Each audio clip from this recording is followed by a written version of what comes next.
One challenge 48 million $, 8,500 kilometre का सफ़र, एक बड़ा सा बर्फ़ का टुकड़ा।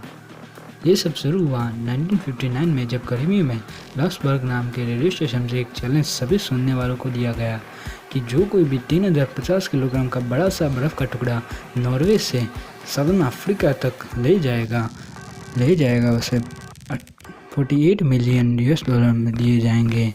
ये सफ़र 8,500 किलोमीटर का था। इस रूट में दुनिया का सबसे गर्म प्लेस यानी सहारा से गुजरना था और इस चैलेंज को ख़त्म करने के लिए कई हफ्ते लग जाएंगे। इस चैलेंज के 2 रूल्स है। रूल नंबर 1 कि इसमें रेफ्रिजरेटर का यूज़ नहीं होगा, यानी फ्रिज का यूज़ नहीं होगा। रूल नंबर 2, अगर बर्फ़ अफ्रीका में फाइनल डेस्टिनेशन तक पहुंच गया तो उस बर्फ़ की कीमत 1 किलोग्राम की बर्फ़ की कीमत $16,000 होगी, यानी उस 3050 किलोग्राम के बर्फ़ के टुकड़े का कीमत 48 मिलियन यानी 351 करोड़ 1,68,000 रुपये होगी। ये किसी हीरे से भी ज़्यादा महंगा है। रेडियो लक्सबर्ग को लगा कि ये चैलेंज कोई भी एक्सेप्ट नहीं करेगा, क्योंकि जायज़ भी है, क्योंकि ये बहुत टफ चैलेंज है।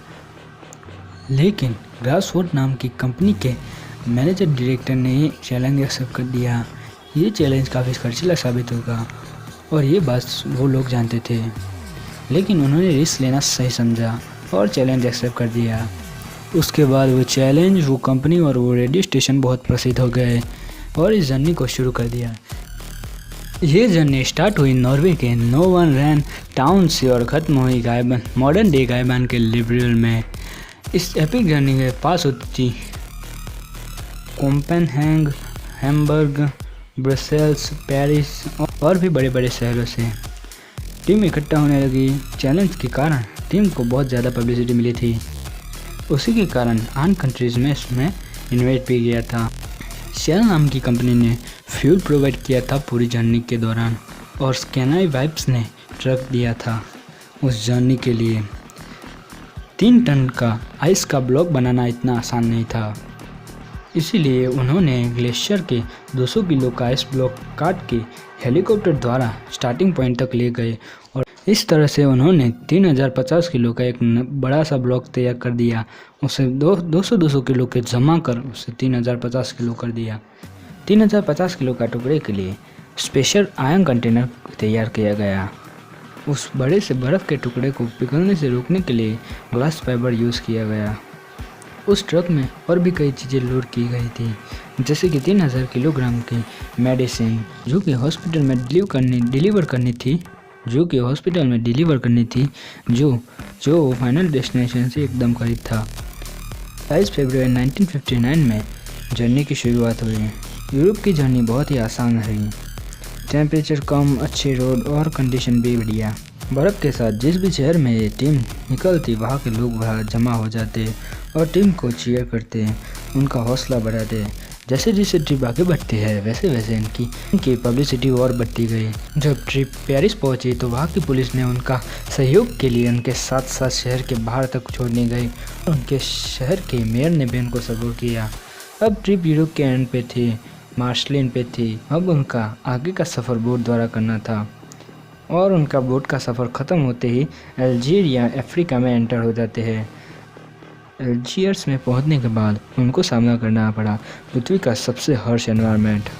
ये टीम अफ्रीका में पहुंच गई थी और वहाँ का टेम्परेचर बर्फ़ को बहुत जल्दी पिघला लेता, इसलिए जल्दी से जल्दी आइस को लास्ट पॉइंट तक ले जाना बहुत ज़रूरी था।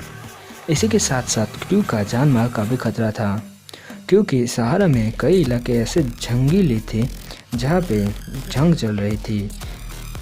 कई सिपाही माउंटेन के पीछे छिपे हुए थे। हो सकता है कि सहारा के सैनिक टीम के पास 3000 किलोग्राम की मेडिक चुरा लें और शायद क्रू को बंदी बना के उन्हें शायद मार भी डाले पब्लिसिटी के लिए। कई इलाकों में फ्रेंच सोल्जर्स ने उनकी मदद भी की, उनको कंपनी देकर, और फ्रेंच सोल्जर्स ने कहा था कि आप अपनी जान के लिए ट्राई कीजिए, अगर ट्राई फट जाए तो भी मत रुकिएगा। इस बात से अंदाज़ा लगाया जा सकता है कि वो सफ़र कितना डेंजरस था। सहारा डेजर्ट में किसी भी प्रकार के रोड्स नहीं थे। ट्रक बहुत बार माटी में धंस जाता था और ट्रक को निकालने के लिए घंटे तक मशक्कत करनी पड़ती थी। और इस चैलेंज के दौरान थोड़ी सी बर्फ भी पिघलने लगी थी। और जो अभी ज़्यादा देर सहारा में रुके और सहारा में ज़्यादा दिन काटे तो वो बर्फ़ पिघल भी सकती है और चैलेंज को फेल भी हो सकता है। उस सफ़र में टीम को बहुत सारे लोग मिले। सफ़र के दौरान उनको ऊँटों का एक झुंड मिला जिनको टीम ने पानी ऑफर किया जो वो बर्फ़ के टुकड़े से पिघल रहा था। उन ऊँटों और उनके ऊपर बैठे हुए उनके मालिकों ने अब तक का सबसे खर्चीला पानी पिया था कि हज़ारों किलोमीटर दूर से आया था। टीम मेंबर्स सहारा डेजर्ट में स्लीपिंग बैग में ज़मीन में ही सो जाते थे। अब उन सब मुश्किलों को पीछे छोड़ते हुए टीम सहारा डेजर्ट को पार करके फाइनल डेस्टिनेशन तक पहुंच रही थी। 27 दिन बाद क्रू और बची हुई बर्फ मॉडर्न डे गायबान के फाइनल डेस्टिनेशन तक पहुंच गई और उन्होंने इम्पॉसिबल दिखने वाली जर्नी को ख़त्म कर दिया बिना किसी जान माल के नुकसान के। लेकिन कितनी बर्फ़ ट्रक में मौजूद थी? जब नॉर्वे से ब्लॉक निकला था तब उसका वेट 3050 किलोग्राम था। 27 दिनों के बाद वहां पहुंचकर उस बर्फ का वजन 2700 किलोग्राम था। सिर्फ 337 किलोग्राम यानी 11% बर्फ पिघला था और यह किसी करिश्मे से कम नहीं था। जर्नी सक्सेसफुल रही। 2740 किलोग्राम बर्फ के टुकड़े का वर्थ तभी भी $43 मिलियन था। मतलब वो बर्फ़ का टुकड़ा दुनिया का सबसे महंगा बर्फ़ था। बर्फ़ का बहुत बड़ा हिस्सा गायबान के लोगों को दे दिया गया जिन्होंने कभी भी बर्फ़ पहले नहीं देखी थी। उस चैलेंज के बाद फ्रेंच प्रेसिडेंट ने क्रू को डिनर के लिए बुलाया लेकिन शर्त रखी कि वो वापस ड्राइव करके फ्रेंच पेरिस आए। लेकिन क्रू ने मना कर दिया क्योंकि इतनी लंबी जर्नी करके आए थे 27 दिनों की, अब वापस 27 दिनों जाए तो उन्हें मना कर दिया और वो एड के द्वारा नॉर्वे वापस आए।